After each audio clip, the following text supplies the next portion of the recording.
In today's rapidly changing global economy, one announcement has the power to reshape the way a nation trades, grows, and sustains itself. Canada has recently unveiled its ambitious Buy Canadian policy, a plan that aims to prioritize Canadian industries, create new jobs, and strengthen domestic resilience in the face of international uncertainty. But while the announcement has generated excitement, it has also sparked debate over whether this bold vision is achievable or whether it risks exposing deeper vulnerabilities. To fully understand the stakes, we need to take a closer look at the policy itself, the challenges Canada faces, and the broader context of shifting trade dynamics around the world. The hook here is simple but crucial. The choices being made today will determine whether Canada secures its economic independence or falls further behind in a world increasingly defined by competition and self-reliance. The Buy Canadian strategy is built on a straightforward idea. Government contracts and public sector projects should first and foremost use Canadian materials and services wherever possible. This echoes similar policies seen in the United States, particularly the Buy American approach, which has been credited with bringing manufacturing jobs back home and boosting confidence among domestic industries.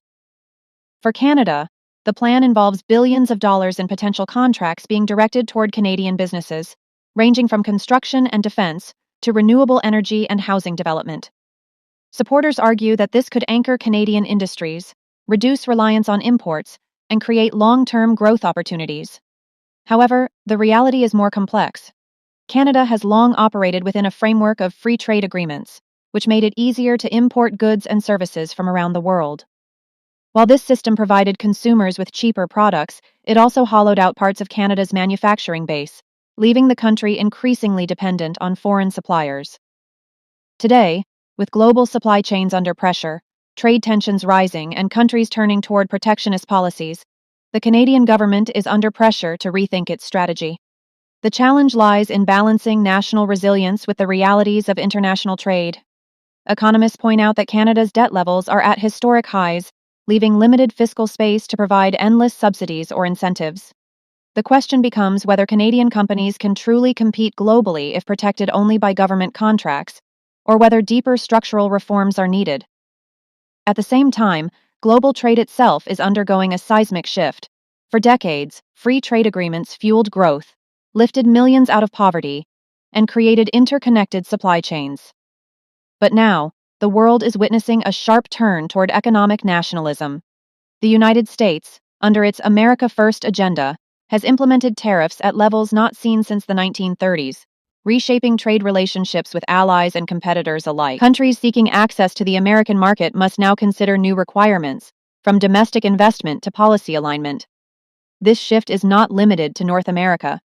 Across Europe and Asia, nations are recalibrating their industrial strategies to secure critical supply chains, particularly in areas like semiconductors, energy, and defense.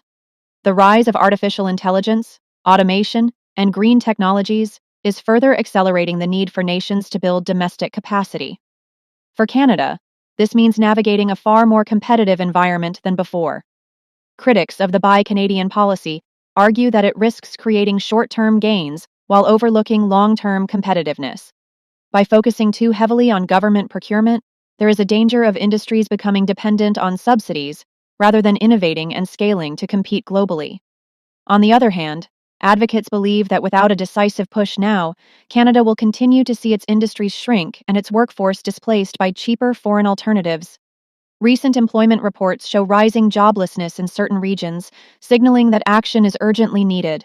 Another factor complicating the picture is Canada's close economic relationship with the United States.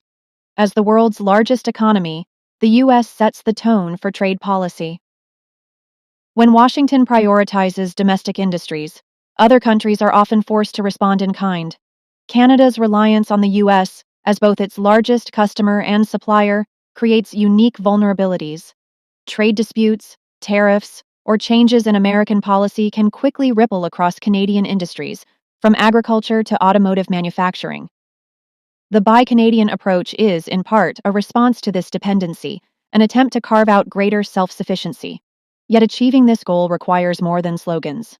Experts highlight the need for robust investment in research and development, workforce training, and infrastructure that can truly make Canadian industries globally competitive. Building more homes with Canadian materials, for instance, could stimulate the construction sector, but without addressing labor shortages and supply bottlenecks, the benefits may be limited. Similarly, expanding Canada's defense industry could provide jobs and innovation, but it requires careful planning to ensure projects are sustainable and not just short-term boosts. Beyond the economic debate, there is also a political narrative at play. Leaders in Canada are presenting the Buy Canadian plan as a symbol of national pride, a rallying cry for unity during uncertain times. Comparisons have even been drawn to post-World War II reconstruction, when Canada and its allies rebuilt economies from the ground up. While history does provide inspiration, today's challenges are different. Globalization cannot be fully undone, and no country can thrive in isolation. Therefore, the success of this policy will depend not only on promoting Canadian products, but also on maintaining strong partnerships abroad. International investors are closely watching how Canada positions itself. Uncertainty can discourage investment, while clarity and stability can attract it.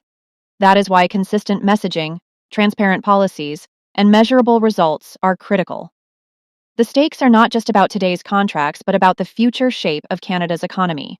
Will the nation emerge stronger, with industries capable of competing on a global scale, or will it risk being left behind in a rapidly changing world? As Canadians consider these questions, the broader lesson is clear. Leadership in economic policy is not about slogans, but about results. Building a resilient, competitive economy requires difficult choices, clear priorities, and long-term commitment. The Buy Canadian initiative may be the start of that journey, but it must be backed by concrete action. Otherwise, it risks being remembered as another promise that failed to deliver. So where does this leave ordinary Canadians? For families, workers, and small businesses, the impact will be felt directly in the form of job opportunities, the availability of goods, and the cost of living. Policies of this scale have ripple effects that go far beyond political debates. As this story continues to unfold, it is essential for citizens to stay informed, to ask tough questions, and to hold leaders accountable for the promises they make. And here's where you come in. What do you think about Canada's Buy Canadian plan? Is it the bold step needed to secure the country's future, or does it risk falling short of its promises?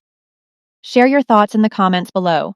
If you found this analysis helpful, don't forget to like this video, subscribe to our channel for more in-depth coverage, and hit the notification bell so you never miss an update.